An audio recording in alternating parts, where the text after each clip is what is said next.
السلام علیکم۔ امید کرتی ہوں آپ سب خیریت سے ہوں گے۔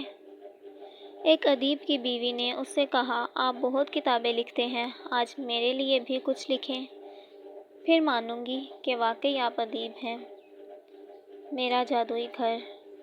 میں، میری بیوی اور بچے ایک جادوئی گھر میں رہتے ہیں۔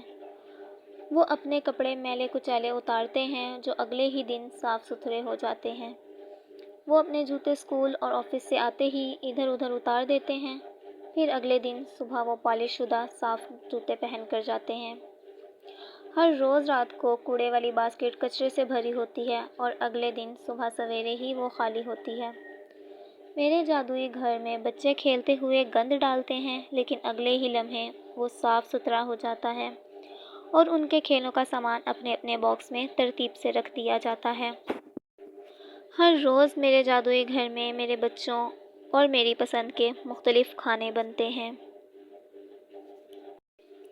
میرے جادوئی گھر میں ہر روز تقریباً 100 بار ماما ماما کہا جاتا ہے۔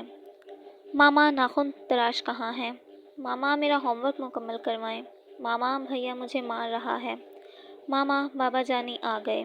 ماما آج مجھے اسکول لنچ باکس لے کر نہیں جانا۔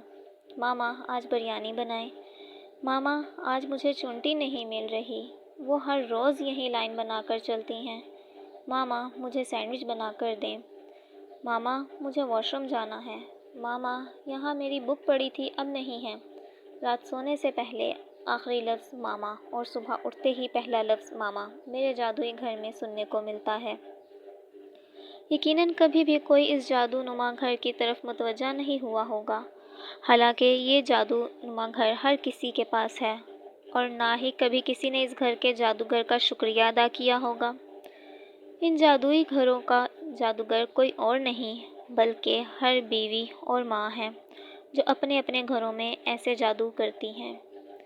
اللہ سلامت رکھے ہر بیوی اور ماں کو جن کے صبر اور نہ ختم ہونے والے کاموں